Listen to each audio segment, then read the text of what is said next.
రోజున ఒక విషయం వివాదంలోకి వెళ్ళింది. అది ఒక జర్నలిస్టు అనేక సంవత్సరాలుగా తను అవార్డు ఫంక్షన్ నిర్వహిస్తూ ఒకటి గోవాలో కూడా చేయాలని అనుకుని ఏదో కొన్ని కారణాల వల్ల అతను ఫెయిల్ అయ్యాడు, చేయలేకపోయాడు. అక్కడ తీసుకెళ్లిన వాళ్ళకి ఇబ్బందులు పడ్డారు.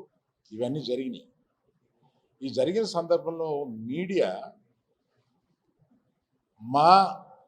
మాకు సంబంధించిన మా కుటుంబానికి సంబంధించిన ఒక వ్యక్తి గురించి ఆయన పిఆర్ఓ అని కొన్ని పేపర్లు రాస్తుంటే పొద్దున్న చూసి ఇంకొకరికి ఎవరికో ఫోన్ చేశాను మా పిఆర్ఓకి.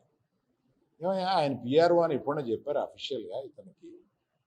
ఎప్పుడైనా ఫోటోల్లో అతని పక్కన కనపడుతూ ఉంటే ఏదైనా ఇన్సిడెంట్కో ఒక దీనికో వెళ్ళినప్పుడు అది ఆయన పిఆర్ఓ అని ఆ పత్రికలు రాయడం కరెక్ట్ కాదు.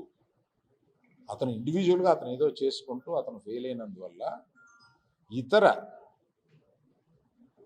పత్రికలు కానీ మీడియా కానీ వాటిని అట్లా కామెంట్ చేయడం కరెక్ట్ కాదు.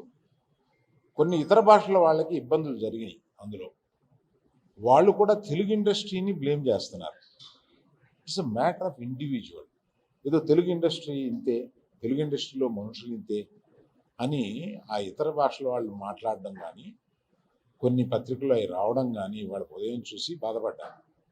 ఇది ఒక వ్యక్తి చేసిన దానికి ఎవరికో దాన్ని ఆపాదించడం కానీ ఇండస్ట్రీకి ఆపాదించడం కానీ కరెక్ట్ కాదు. దయచేసి వారందరికీ నా విన్నపం ఏంటంటే అతను ఎవరికి పిఆర్ఓ కాదు, మా కుటుంబంలో ఎవరికి పిఆర్ఓ కాదు. అతను ఇండస్ట్రీకి ఏదో ద్రోహం చేయాలని కాదు, అతని పర్సనల్ ఫెయిల్యూర్ అది తెలుగు ఇండస్ట్రీ మీద తీసుకురావద్దని కోరుతాను.